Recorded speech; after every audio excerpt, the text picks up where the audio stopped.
Mga kapaglaom, mayong buntag kaninyong tanan. Ang atong hilisgutan karong Oktubre 29, giuluhan og dugang nga kaluoy.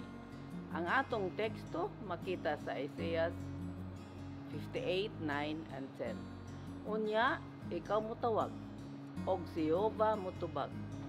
Ikaw mutuaw, og siya magaingon, ania man ako, kung imong kuhaon gikan sa imong taliwala ang yugo, ug ang pagtulisok sa tudlo, ug ang pagsulti sa mangilad, ug ibubo mo ang imong kalag ngadto sa gigutom, ug busgon mo ang sinakit nga kalag, unya ang imong kahayag musubang sa kalangitan, ug ang imong kadulom maingon sa kaudtohon. Mga kapaglaom, tuguti nga kadtong nagaangkon nga nagabantay sa kasuguan nga sapat nga patan-awon ug maayo niining butanga nga gisgutan sa Isaias ug susihon kun wala bahay katarungan nga walay daghang pagbubo kanila sa Espiritu Santo. Pipila ang mipataas sa ilang kalag ngadto sa kakawangan. Sila nagahuna-huna nga gibayaw ngadto sa pag-uyon sa Dios apan ilang gipasagdan ang mga kabus. Sila nagpabungol-bungol sa panawagan sa mga gipangdaog-daog ug misulti og mahait nga mga pulong niadtong nagkinahanglan ug lahi nga pagtagad. Kusa ilang gipasubo ang Dios matag adlaw pinaagi sa ilang pagkagahi sa kasing-kasing. Kining mga sinakit adunay katungod sa ilang kaluoy ug pagtagad sa ilang isig katawo. Aduna sila'y katungod sa pagpaabot og tabang, paglipay ug gugma nga sama kang Kristo, apan dili kini mao ang ilang nadawat. Ang matag walay pagtagad sa mga nagaantos nga iya sa Dios, igasulat sa mga libro sa langit, sama nga gipakita kini kang Kristo mismo. Kinahanglan nga ang matag miyembro sa iglesia magasusi ug pag-ayo sa iyang kasing-kasing ug sutaon ang iyang mga binuhatan aron makita kung kini ba na ihiuyon sa espiritu ug binuhatan ni Kristo. Kay ug dili unsa bay iyang ikasulti sa dihang siya magabarog at tubangan sa maghuhukom sa tibuok yuta? Ang Dios ba makaingon ngadto kaniya og umari kamong mga binulahan sa akong amahan. Panundan ninyo ang gingharian nga giandam alang kaninyo sukad pa sa pagtukod sa kalibutan. Mateo 25:34. Gipaila ni Kristo ang iyang interes ni adtong mga nagaantos nga katawhan samtang siya wala gitagad diha mismo sa tawo nga nagaantos.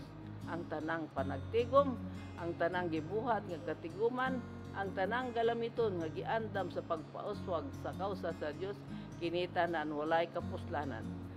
Ang Dios nagaingon sa Lucas 11:42. Kining mga butanga kinahanglan gayud unta nga inyong pagabuhaton sa walay pagbiya sa uban. Ug sa Daniel 5:27 nagaingon, ikaw gitimbang sa mga timbangan ug nakita ka nga ikaw kulangan. Ang tanang mamahimo nga mga balaan sa langit kinahanglan una nga mamahimong balaan sa yuta. Dili sila magasunod sa mga kinidlap sa ilang kaugalingong gihaling. Dili sila magabuhat aron sila dayigon o magasulti sa walay kapuslanan, uni magatulisok sa tudlo o paghukom o pagpanglupig. Apan sila magasunod sa kahayag sa kinabuhi. Ikayag ang kahayag. Ang pagpanghupay, paglaom ug kaisog niadtong nagkinahanglan og tabang ug dili siya sa sawayon ug pakaulawan. Review and Herald, August 4, 1891. Mga kapaglaom, sumala sa atong gisgutan karon, atong susihon ug tan-awon ang atong mga kaugalingon kung kita ba angayan nga pagabubuan og balaang espiritu. Kita ginapangutana kung kita ba nagabuhat uyon sa ginapabuhat kanato ni Jesucristo sama sa iyang gibuhat sa dinhi pa siya sa kalibutan.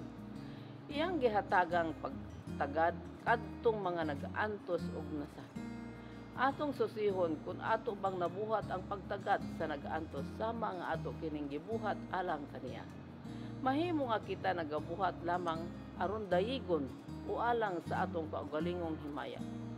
Atong nalimtan ang nga nagaantos ang mga nagaantos ug nagkinahanglan sa atong tabang ug usahay sila ato pang sawayon ug kondenaron. Busa atong hatagan og pagtagad ang mga nanginhanglan sa atong tabang aron sa ulahing panahon sa atong pagbarog atubangan sa Dios. Siya magaingon kanato, umari kamo mga binulahan sa akong amhan, panunda ninyo ang gingharian alang kaninyo sukad pa sa pagtukod sa kalibutan. Mag-ampo kita. Diyos ug may higugmao na mong amhan sa langit.